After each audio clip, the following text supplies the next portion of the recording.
नमस्कार दोस्तों, आज फिर शनिवार है, सुबह के 8 बज चुके और आज फिर हम हाजिर हैं अपने स्टूडियो में चाय के कप के साथ। और आप देख रहे हैं हमारे साथ दो और आज नए गेस्ट हमारे साथ स्टूडियो में हैं। और पिछले कुछ सप्ताहों से हमने एक नया शो शुरू किया है, T with passion, every Saturday morning 8 बजे, जहां हम और आप मिलकर चाय के प्याले के साथ कुछ बातचीत करते हैं, कुछ शहर के जाने माने पर्सनैलिटीज़ के साथ। और इन पर्सनालिटीज़ के साथ हम बात क्यों करते हैं, वो इसलिए करते हैं कि कुछ इन्होंने अपने जीवन में जो अचीव किया है, जो पाया है, जो अपनी मेहनत से पाया, उसके कुछ एक्सपीरियंस आपके साथ शेयर करें, ताकि हम और आप दोनों, मैं यहाँ और आप वहाँ जहाँ बैठे हैं, वहाँ हम और आप दोनों मिलकर इसका कुछ फ़ायदा उठा सके, लाभ ले सके। तो आज हमारे साथ संगीत गुरु दुर्गेश व्यवहार सर हैं और उनके साथ उनकी वाइफ मैम भी हैं। और बड़ी खुशी की बात है कि दुर्गेश सर मेरे एक बहुत ही छोटे से रिक्वेस्ट पे उन्होंने स्टूडियो आने में हामी भर दी। तो आइए सबसे पहले जानते हैं कि चूंकि संगीत गुरु हैं, लेकिन इनका प्रोफेशन वैसे रिटायर्ड लाइफ जी रहे हैं, बीएसएनएल के हायर पोस्ट से आप रिटायर हुए हैं, और क्या अचीवमेंट था, आप यहाँ जबलपुर के रहने वाले हैं, कैसे आप संगीत में, कैसे आपकी संगीत में रुचि हुई, कहाँ से आपकी शिक्षा दीक्षा हुई, इन सब के बारे में छोटी सी जानकारी हम दुर्गेश सर से ही पूछते हैं। जी देखिए, दरअसल मेरा जन्म स्थान जबलपुर ही है और मैंने शिक्षा जो प्राप्त की है वो भी जबलपुर से ही प्राप्त की है। प्राइमरी हायर स्कूल का जो एजुकेशन है वो मॉडल हाई स्कूल से हुआ। तत्पश्चात गवर्नमेंट इंजीनियरिंग कॉलेज जबलपुर से बीए ऑनर्स किया मैंने। जी, संगीत का शौक बचपन से था, लेकिन पिताजी की तरफ से, यानी पैतृक जो परिवार था हमारा, वहाँ संगीत में रुचि नहीं थी। लेकिन मेरी माताजी का जो परिवार है, मेरा ननिहाल, वहाँ संगीत की रुचि थी। तो माताजी थोड़ा गीत भजन गाया करती थी और मेरे नाना जी बहुत अच्छे गायक थे, हारमोनियम बजाकर वो गाया करते थे। लेकिन पिताजी के डर के कारण हमारा संगीत शुरू नहीं हो पाया था बचपन में। तो जब इंजीनियरिंग कॉलेज में हम पहुँचे तो वहाँ कुछ ऐसा माहौल बना कि मैंने अपना प्रथम मंचीय कार्यक्रम गवर्नमेंट इंजीनियरिंग कॉलेज के मंच से शुरू किया। बहुत बढ़िया। हाँ, और मनोहर जी, वहाँ मैंने जो पहला गीत गाया वो गीत जिंदगी भर नहीं भूल सकते, जाहिर है। तो वहाँ पर मैंने गीत गाया था, उस समय 1966 था शायद, जहाँ तक मुझे याद है। 65 में एडमिशन लिया था, 66 में मैं पैदा भी नहीं हुआ था। अच्छा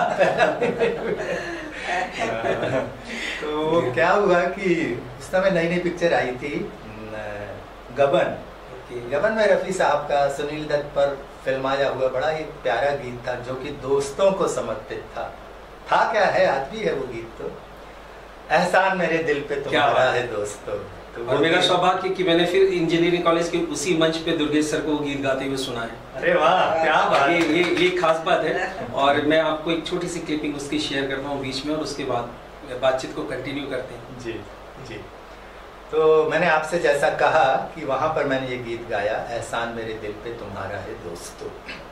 और अभी जो इंजीनियरिंग कॉलेज का 75वां वर्ष मनाया जा रहा है, वहाँ पर जो कार्यक्रम आयोजित हुआ और उसमें मुझे सम्मानित किया गया, वहाँ पर भी प्रिंसिपल शर्मा जी ने मुझसे अनुरोध किया कि आप वो गीत ज़रूर गाइए। और इस गीत को मैंने वहाँ दोबारा गाया और मनोहर जी उस कार्यक्रम में थे और उन्होंने उस गीत को शूट किया। उसकी झलक ये दिखाना चाहेंगे। नहीं, ये तो रही बात। आप बीएसएनएल में कितने साल आपने अपनी सेवाएं दी और कब आप रिटायर्ड हुए, और संगीत की रुचि क्या ड्यूरिंग द नौकरी थी या उसके बाद ज़्यादा शुरू हुआ? हाँ, वो बताता हूँ मैं आपको। दरअसल इंजीनियरिंग करने के पश्चात मुझे बीएसएनएल में जॉब मिला। 2-3 जॉब ऑफर और थे, लेकिन मुझको सूट नहीं किए वो। बीएसएनएल मैंने ज्वाइन किया और बीएसएनएल में मुझको अपना संगीत बढ़ाने के लिए बहुत बड़ा प्लेटफॉर्म मिला। क्यों मिला, उसका एक कारण है। हमारे यहाँ बीएसएनएल पहले पीएनटी था और पीएनटी के भी पहले खाली टेलीकॉम था। तो विभागीय कार्यक्रम होते थे गीत संगीत के, फिर राज्य स्तरीय कार्यक्रम हुआ करते थे, फिर इसके बाद पूरे भारतवर्ष के प्लेटफॉर्म पर कॉम्पिटिशन्स और प्रोग्राम हुआ करते थे। तो उनमें मुझे गाने और जाने का मौका मिला। तो जबलपुर, मध्य प्रदेश और लगभग सभी प्रदेशों में मुझे जाने का और गाने का सौभाग्य मिला, जो मुझे मेरे डिपार्टमेंट के माध्यम से मिला। एक और ख़ास बात बताऊं, डिपार्टमेंट के माध्यम से मुझे जर्मनी जाने का मौका मिला, तो टेक्निकल वर्क के लिए जाने मिला। यूरोप जब मैं टेक्निकल वर्क के लिए वहाँ गया तो वहाँ से मैं हॉलैंड भी गया, और हॉलैंड में जाकर मैंने महर्षि महेश योगी जी को उनका गीत सुनाया, जो वो ध्यान की रीति जो उनने बनाई है उसके ऊपर मैंने एक गीत लिखा था, वो मैंने उनको सुनाया। इस गीत से वो इतने प्रभावित हुए कि मुझको हर वीकेंड पर वो हॉलैंड बुलाते थे। क्या बात है, हाँ, बहुत बढ़िया। तो उनके साथ मेरी आधे घंटे की सिटिंग होती थी, और उन्होंने मेरे 9 भजन और गीत वहाँ रिकॉर्ड किए थे। उस ज़माने में 138 देशों में उनका प्रसारण हुआ था, तो मेरे डिपार्टमेंट ने मुझे बहुत आगे बढ़ाया। क्या बात है, बहुत अच्छी बात है। BSNL ने आपको बहुत कुछ दिया। तो चलिए, मैम भी बैठी है हमारे साथ, संध्या मैम, और जैसा मुझे पता चला कि आप गुरु नानक खालसा में प्रधान अध्यापिका रही हैं, तो सर से मुलाकात कब हुई? कुछ मतलब ये आपकी टोटल अरेंज मैरिज थी? मैं हर किसी से ये सवाल पूछता हूँ, मेरी आदत का ये सवाल है। तो अरेंज मैरिज, उसके पहले कुछ परिचय नहीं था? नहीं, परिचय था, रिश्तेदारी थी हम लोगों की। अच्छा, आना जाना भी था, लेकिन ऐसा नहीं लगता था कभी शादी हो जाएगी। तो आप सर के साथ उनके म्यूजिक में कितना सहयोग करती हैं? बस मैं सहयोग तो करती हूँ उनको पूरे से। मतलब आप भी कुछ गाने का शौक रखती हैं? हाँ जी, मुझे भी थोड़ा सा शौक है। मतलब ये उनके साथ, मतलब पहले से था या साथ रहते पहले से मैं थोड़े बहुत भजन वगैरह गा लेती थी शादी के पहले, लेकिन फिल्मी गीत मुझे नहीं आते थे। वो शादी के बाद आए? वो शादी के बाद एक गीत इन्होंने सिखाया मुझे, तो मैं हमेशा कौन सा गीत था? मुझे तुम मिल गए हमदम, सहारा हो तो ऐसा हो। क्या बात है, मतलब गीत भी सुनाया तो बड़ा सहारे वाला जोरदार है। अब वो सीखना ही था ना, बोल सकता है वो, गा सकता है, इनका स्लोगन है। नहीं बोल सकते। जैसे मेरे भी स्लोगन है, दिल से गाए पैशन के साथ। क्या बात, आपका जो बोल सकता है वो गा सकता है, ये भी बड़ी बात है। और सच भी ये है कि संगीत हर किसी के दिल में बसा होता है। जरूरी है कि कुछ लोग उसे निकाल पाते हैं, कुछ उसे अंदर ही अंदर घोट के पूरी जीवन को ऐसे व्यतीत कर देते हैं। तो ठीक है, जीवन को एंजॉय करना चाहिए, और संगीत एक बहुत अच्छा प्लेटफॉर्म है, बहुत अच्छा माध्यम है।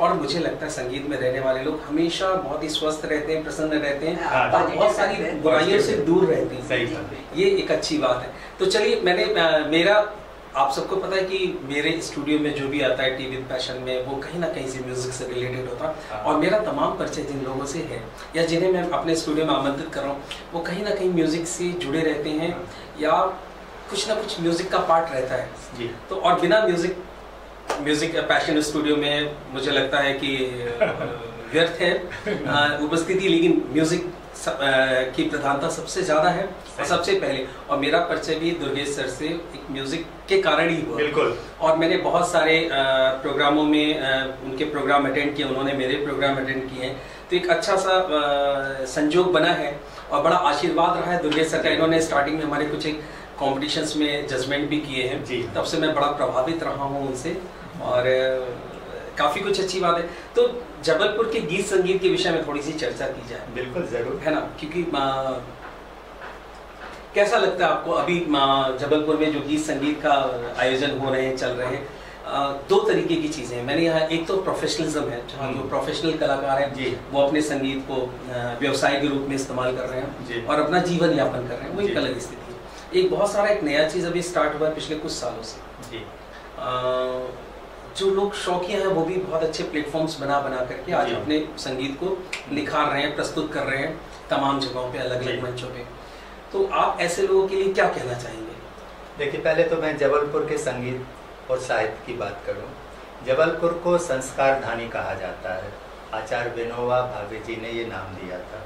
ये नाम उन्होंने सही दिया है, क्योंकि जबलपुर में जितने संस्कार हैं संगीत के, साहित्य के, कला के, मेरे ख्याल से इतने और किसी शहर में मिलना शायद असंभव होगा, संभव नहीं है। यहाँ पर संगीत की वर्तमान परिस्थिति की हम बात करें, पिछला हम डिस्कस करेंगे तो बहुत समय लग जाएगा। एक से एक बढ़ के यहाँ कलाकार हुए, एक से एक बढ़कर यहाँ आयोजन हुए हैं, लेकिन अभी जो एक नया दौर यहाँ पर चल रहा है संगीत का, और ख़ास तौर से फिल्मी संगीत का, उसमें क्या हुआ है कि मैं भी उसका एक शुरुआती दौर का मतलब व्यक्ति रहा हूँ।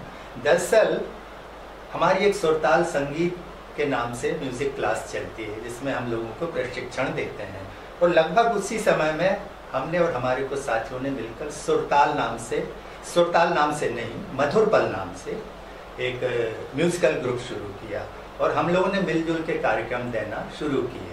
इसी से प्रभावित होकर नगर के अनेकों लोगों ने इस प्रकार के मतलब म्यूजिकल ग्रुप और संगीत संस्थाएं और ऑर्केस्ट्राज वगैरह बनाए, और आजकल सब लोग मिलकर इस प्रकार के कार्यक्रम आयोजित कर रहे हैं। तो इन कार्यक्रमों की संख्या बढ़ गई है, कलाकार बढ़ गए हैं, इसमें कोई शक नहीं। लेकिन क्या है कि कार्यक्रम का या संगीत का स्तर थोड़ा सा गिरता भी जा रहा है नहीं? उसका कारण भी मैं आपको बता सकता हूँ। जी बिल्कुल बिल्कुल, अगर आप कहें तो ये क्रिटिसाइज करने के एंगल से नहीं बोल रहा हूँ मैं, ये सुधार करने के एंगल से मैं बिल्कुल बिल्कुल मेरा भी वही मानना है। हाँ। कि संगीत की प्रधानता हमेशा सर्वोच्च रहनी चाहिए जी।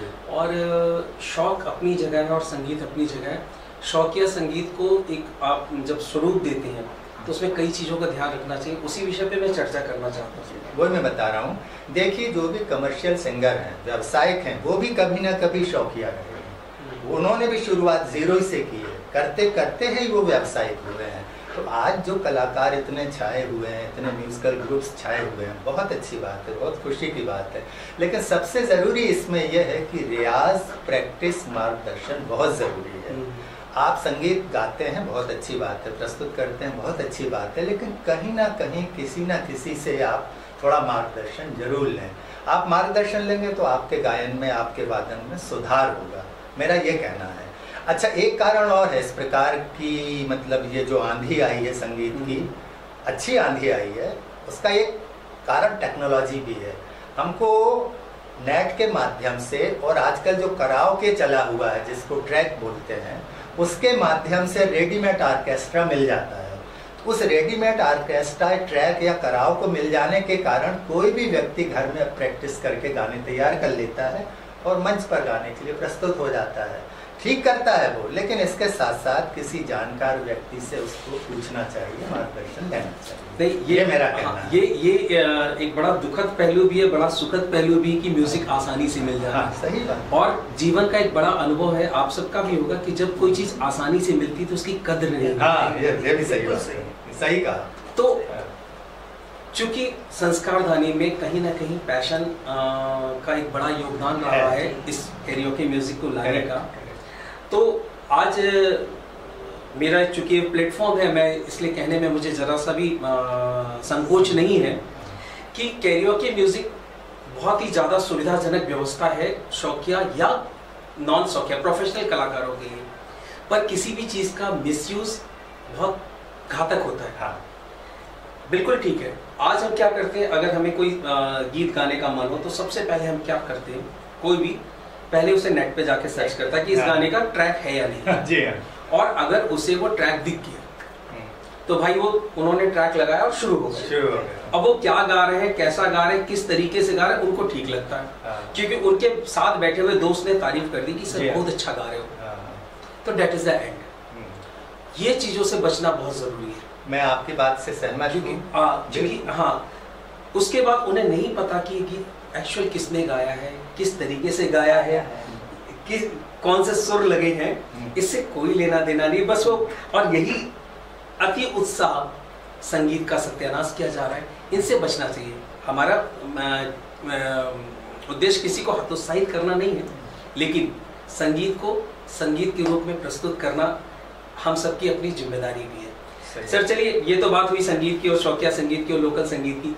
कुछ आपकी बेटी भी मैंने सुना बहुत अच्छा गाती है, तो नेचुरल है, आपको नाना नानी से मिला और बेटी को आपसे मिला, और बेटी के बच्चों को अपने नाना नानी से मिलेगा। क्या बात है। तो ये तो सिलसिला यही जारी रहेगा, कहीं ना कहीं से जीन्स में आता है, कोई ना कोई सुर ताल, कहीं ना कहीं से कोई चीजें ईश्वर एक माध्यम बना के भेजता है। तो अभी कुछ पारिवारिक पक्ष में भी प्रकाश डाला जाए। पारिवारिक पक्ष में माता पिता जी के सानिध्य में बड़े हुए, माता जी से संगीत थोड़ा सा मिला, फिर उसको इंजीनियरिंग कॉलेज से शुरू किया, फिर डिपार्टमेंट ने मुझको बहुत मदद की। सबसे ख़ास बात यह है कि डिपार्टमेंट में रहते हुए मैंने भातखंडे संगीत विद्यालय ज्वाइन कर लिया था और वहाँ से बाकायदा मैंने क्लासिकल सिंगिंग की ट्रेनिंग ली हुई है। मैंने इसके अलावा सुगम संगीत में अनेकों गुरु किए, जिसमें सबसे प्रधान है मेरे स्वर्गीय मधुकर राव पाठक जी, जबलपुर से थे। जबलपुर से थे। उनके बेटे सुरेश पाठक जी अभी भी तबला बजाते हैं, मेरे घर के पीछे ही रहते हैं। और एक और हमारे गुरु रहे, उन्होंने आमने सामने बैठकर तो नहीं सिखाया, लेकिन उनसे मैंने बहुत प्रेरणा ली। और उनको गुरु क्या, उनको तो ईश्वर तुल्य मानता हूँ मैं। वह है हमारे पार्श्व गायक मोहम्मद रफ़ी साहब। मोहम्मद रफ़ी साहब जैसे आप मोहम्मद रफ़ी साहब को अपना गुरु मानते हैं, हम लोगों ने किशोरदा को अपना आत्मीय मान रखा। क्या बात है, अच्छी बात है। तो खैर आपको तो ये सुअवसर मिला कि आपने सुगम संगीत सीखा और क्लासिकल सीखने का मौका मिला, पर मुझे मेरे जीवन में इस प्रकार का मौका नहीं मिला। तो मैंने गुरु मान लिया सिर्फ किशोरदा को। हालांकि मुझे साथ बहुत सारे बड़े बड़े म्यूजिशियंस का मिला, पंडित गुदई महाराज जी, पंडित किशन महाराज जी, बहुत सारे लोगों के घर आना जाना मेरा। तो बनारस से हैं भाई, एक से कलाकार हैं वहाँ। तो बनारस के घरानों से बहुत मिला, लेकिन उस समय शायद ये ऐसा मुझे पता नहीं था कि किसी समय मैं संगीत में आ जाऊंगा या कुछ ऐसा कर पाऊंगा। खैर वो मेरे लिए वो नहीं, लेकिन आप में बहुत सुधार हुआ है मनोहर, क्योंकि मनोहर जी को मैंने शुरू से देखा। जब इन्होंने जबलपुर में अपना ये संगीत का कार्य शुरू किया था तब भी ये गाते थे, लेकिन इनके गाने में निरंतर सुधार हुआ है, निरंतर सुधार हुआ। और आज इतना अच्छा गा रहे हैं कि दूसरों को सिखा भी पा रहे हैं और दूसरे भी अच्छा गा रहे हैं। तो मेरी बात वहाँ तक पहुँच गई थी कि मैंने गुरु किए। एक तो आमने सामने के गुरु थे पाठक सर जी और एक रफ़ी साहब। इसके बाद में फिर परिवार का सहयोग मिला। मेरी माताजी पिताजी ने तो फिर इतना अप्रिशिएट करना शुरू किया, जब उन्होंने भिलाई में मेरा कैसेट कोई सुना तो इतने खुश होकर घर आए थे कि भिलाई में तुम्हारा कैसेट बज रहा था। फिर कैसेट निकले, सीडी निकली। इस जबलपुर नगर ने मुझे बहुत दिया, एक से एक कलाकार हैं यहाँ, सब मेरे से जुड़े हुए हैं। और तभी आपने जबलपुर नगर को बदले में जबलपुर गान दे दिया। क्या बात है, क्या बात है। जबलपुर गान ये तो आचार्य डॉक्टर हरिशंकर दुबे जी की कृपा है। उन्होंने 7 अंतरों का ये गान लिखा है और उसको नगर निगम ने, डॉक्टर स्वाति गोडबोले जी ने उसको अप्रूव किया है। और आप ताजुब करेंगे, सदन में एक भी मत विरोध में नहीं आया, मतलब सर्वसम्मति से वो जबलपुर गान पास किया हुआ आज नगर का गान है। उसकी 4 पंक्तियां अगर मौका मिलेगा तो मैं सुनाऊंगा। नहीं, बिल्कुल आप सुनाइए या बाद में कहें? नहीं, अभी बिल्कुल सुनाइए, बिल्कुल ताजा मामला है, करंट। तो वैसे ही सुना दो बिना ब्रेक के। बिल्कुल। रेवा तट पर बसा हुआ ये नगर जबलपुर न्यारा है, नगर जबलपुर न्यारा है। सब मिल गौरव गान करो, ये हमें जान से प्यारा है। नियति नटी ने अपने हाथों इसका साज संवारा है। स्वर्ग धाम जैसा लगता सबके नैनों का तारा है। नगर जबलपुर न्यारा है, हमें जान से प्यारा है। क्या बात है। हालांकि मैंने कई बार इस गीत को आपके माध्यम से सुना भी है, कई एक प्रोग्राम में सुना है। जी हाँ। जब सुनो ये बहुत ही कर्णप्रिय लगता है और जबलपुर की पूरी महिमा गाथा है इस गीत में। जी। और आचार्य हरिशंकर सर दुबे सर जी, उनका भी बड़ा स्नेह मुझे भी मिलता है और बड़ा, जब भी उनसे मुलाकात होती है बड़े प्रेम से और बड़ा आनंद में अनुभव होता है उनके साथ बैठने से। तो ये तो आपकी एक बहुत बड़ी सफलता है और अचीवमेंट है जबलपुर शहर के लिए, और हम सब के लिए भी बड़ी गौरव की बात है। तो मैम आप ये बताइए, जब सर क्लास लेते हैं घर में, उस समय आप इनको कितना कोऑपरेट कर पाती हैं ड्यूरिंग द क्लास? क्लास लेते तो मैं पूरा सहयोग करती हूँ इनका। जैसे कभी किसी स्टूडेंट को संभालना, कुछ बताना, उसमें भी कभी आपने सहयोग किया है? थोड़ा बहुत। मतलब आपको इतना आ गया कि आप स्टूडेंट को सजेस्ट कर सकती हैं? हाँ, गाने वगैरह सजेस्ट कर देती हूँ। दरअसल इनका जो काम है ये बताने में हिचकिचा रही है। ये हमारे संगीत विद्यालय की प्रिंसिपल हैं। और अपने सामान्य जीवन में, दैनिक जीवन में जब ये मतलब स्कूल जाती थी तो खालसा स्कूल की आप प्रधान अध्यापिका रही हैं। बहुत शिक्षित शिक्षाविद महिला हैं, इसलिए नहीं कह रहा हूँ कि ये मेरी धर्मपत्नी है जो सतता है, सतता MA BEd हैं आप, और शिक्षा के क्षेत्र में इन्होंने बहुत कार्य किया है। तो मेरा सारा डॉक्यूमेंटेशन वर्क क्लास का आप ही करते हैं। इसीलिए एक प्रिंसिपल को आपने प्रॉपर यूज किया प्रिंसिपल बनाकर। हाँ, ये भी अपने आप में इनका एक रोल ये है कि डॉक्यूमेंटेशन सारा इनके पास है, सारा रिकॉर्ड इनके पास है, अटेंडेंस इनके पास है। हम सिर्फ गाने सिखाने तक सीमित रहते हैं, बाकी सारी व्यवस्थाएं आप करती हैं। और ख़ास बात ये है, जीवन में इनका सहयोग ना मिला होता तो हम इतने आगे ना बढ़े होते। इन्होंने मतलब कभी किसी चीज़ के लिए, संगीत भर की बात नहीं कर रहा हूँ, पारिवारिक जीवन में भी कभी किसी चीज़ के लिए कभी नहीं टोका, कभी नहीं मना किया। इसलिए मैं अब खुलकर अपना कार्य कर पा रहा हूँ। बड़ी अच्छी बात है। और दोस्तों, आज हमारे साथ दुर्गेश व्यवहार सर यहाँ बैठे हुए हैं और बहुत सारी बातें की हम लोगों ने, कुछ संगीत के बारे में, आपने उनके बारे में जाना कि BSNL से सर रिटायर होने के बाद, हालांकि ड्यूरिंग द वर्क इन्होंने म्यूज़िक में बहुत अच्छे कुछ अचीवमेंट्स किए, विदेश गए, बहुत सारे प्रोग्राम्स किए, शहर में भी बहुत सारे लोगों को संगीत की शिक्षा दे रहे हैं और स्वयं भी गा रहे हैं और स्टेज परफॉर्मेंसेस भी करते हैं। अभी आपने सुना जबलपुर गान भी इन्होंने गाया। बहुत सारी सीडीज़ जो रफ़ी साहब के गाए गीतों की रिकॉर्डिंग करके इन्होंने मार्केट में लाया था और मैंने कुछ सीडीज़ मुझे भी मिली और मैंने भी सुना है। बहुत बेहतरीन गाया है सर ने। और साथ में मैम का भी अचीवमेंट है, उन्होंने बहुत ही स्कूल टाइम खालसा स्कूल में अपनी सेवाएं दी हैं, एक शिक्षिका के रूप में, फिर प्रधान शिक्षिका के रूप में बहुत सारी सेवाएं दी हैं। तो कुल मिला के एक शिक्षित और शिक्षा के साथ संगीत का ये जो समावेश था दोनों चीज़ों का, वो अत्यंत शानदार था। जी हाँ, इसमें मनोहर जी का ही बड़ा योगदान है। मनोहर जी स्वयं से नहीं बोल पा रहे हैं। मनोहर जी के साथ मैंने अनेकों कार्यक्रम किए और इनके कार्यक्रम अशातीत सफलता पाते हैं और उसमें मेरा नाम अपने आप ऊंचा हो जाता है। इसके अलावा इन्होंने मेरी रिकॉर्डिंग की है, अनेकों भजन, अनेकों फिल्मी गीत हैं आपके माध्यम से जो प्रसारित हुए हैं और भविष्य में भी होंगे। एक खास बात मैं स्वयं से बताना चाह रहा हूँ, हो सकता मनोहर जी को भी कोई बातें मेरे संदर्भ में ना मालूम हो। एक तो ये कि संपूर्ण रामायण को भजनीकृत भगवान ने मेरे माध्यम से कराया है। अरे वाह। हाँ, सारी रामायण भजनों में कन्वर्ट कर दी गई है और उसके 30 भजन रिकॉर्ड किए जा चुके हैं और 2 भजन अनूप जलोटा जी की आवाज़ में मैंने रिकॉर्ड किए हैं बॉम्बे जाके। उनको सिखाया 3 दिन। फिर स्टूडियो में जाकर उन्होंने वो भजन रिकॉर्ड किए। तो ये मेरे को बड़ा अच्छा लगता है कि अनूप जी जैसे इतने महान गायक ने मेरे निर्देशन में गाया, ये स्वयं में बहुत बड़ी बात है। अच्छा, इनके माध्यम से जब मेरे भजन और गीत इनके चैनल पर आने लगे थे तो वहीं से मुझे चैनल मिला संस्कार, सत्संग, शुभ, आस्था, ये सारे टीवी चैनल्स पे मेरे और मेरी बेटी के और मेरे स्टूडेंट्स के भी, ऐसा नहीं है कि खाली बेटी के, उनके भजन आते हैं। तो ये भी एक मेरे लिए बड़ा गौरवशाली। और पैशन स्टूडियो भी इस नवरात्र 2 तारीख से लेकर 10 तारीख तक प्रतिदिन सवेरे 9 से 10 बजे तक भजन प्रस्तुत करने वाला है अपने मतलब पैशन म्यूजिक टीवी के चैनल पे। क्या और मेरा प्रयास है कि बहुत सारे लोग जो इस शहर में भजन गाने के शौकीन हैं वो हमारे साथ जुड़े, भजन रिकॉर्ड कराएं और उनके भजन भी हमारे शो के माध्यम से लोगों तक पहुँचे। तो पैशन टीवी एक कोशिश कर रहा है कि शहर के उन संगीतज्ञों को, उन पर्सनालिटीज़ को आपके सामने लेके आए जिन्होंने कुछ अपने जीवन में अचीव किया है। और दोस्तों, गीत संगीत पैशन स्टूडियो का मेन काम है और आप भी अगर गीत संगीत से जुड़ना चाहते हैं, जुड़े हैं, कुछ रिकॉर्ड करना चाहते हैं, हमारे चैनल पे आना चाहते हैं तो बिल्कुल हम आपका हमेशा स्वागत है। तो आज बहुत सारी बातें हुई दुर्गेश सर के साथ, मैम के साथ, और इन्हीं बातों के साथ मैं बहुत बहुत धन्यवाद देना चाहता हूँ दुर्गेश सर को और मैम को कि उन्होंने अपना कीमती वक्त निकाला, हमारे स्टूडियो में हमसे बातचीत की। हालांकि यूँ तो हम फ़ोन पे रोज़ बातचीत कर लेते हैं जब भी मन होता है, लेकिन ये बातचीत कुछ खास है क्योंकि इस समय आप भी साथ बैठे हुए हैं।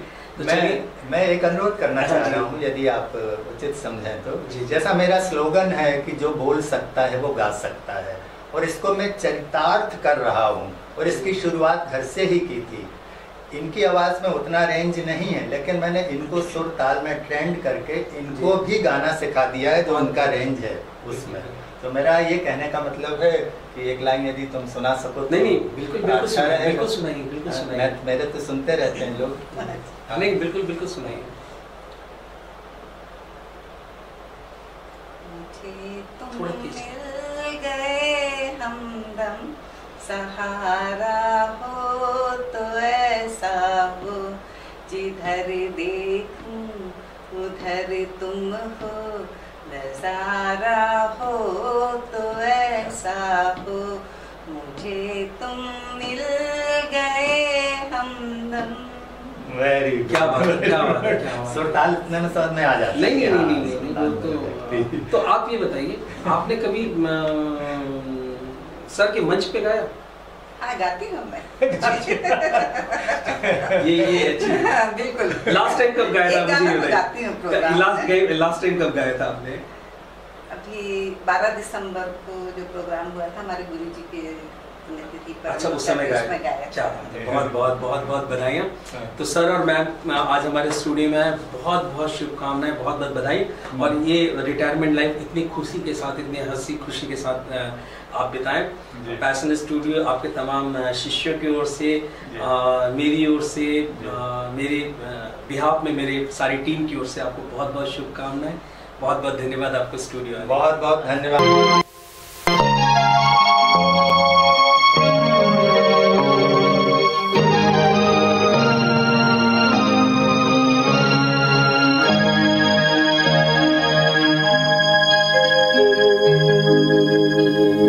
जन्म जन्म का साथ है निभाने को, 100 बार मैंने जन्म लिए। जन्म जन्म का साथ है निभाने को, 100 बार मैंने जन्म लिए। जन्म जन्म का साथ है निभाने को, 100 बार मैंने जन्म लिए।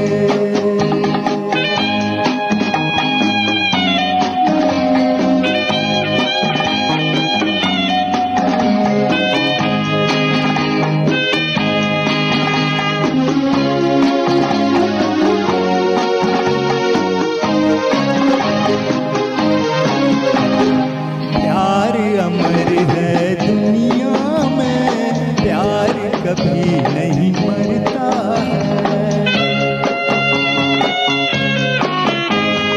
प्यार अमर है दुनिया में, प्यार कभी नहीं मरता है। मौत बदन को आती है, रूह का जलवा रहता है। जन्म जन्म का साथ है निभाने को, 100 बार मैंने जन्म लिए।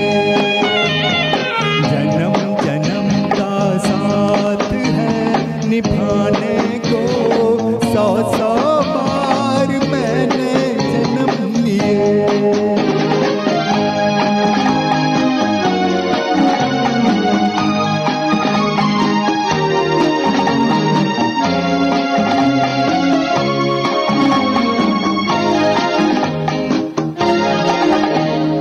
ओ शहजादी सपनों की, इतनी तू हैरान न हो। ओ शहजादी सपनों की, इतनी तू हैरान न हो। मैं भी तेरा सपना हूँ, जान मुझे अनजान न हो। जन्म जन्म का साथ है निभाने को, 100 बार मैंने जन्म लिए। जन्म जन्म का साथ है निभाने को, 100 बार मैंने जन्म लिए।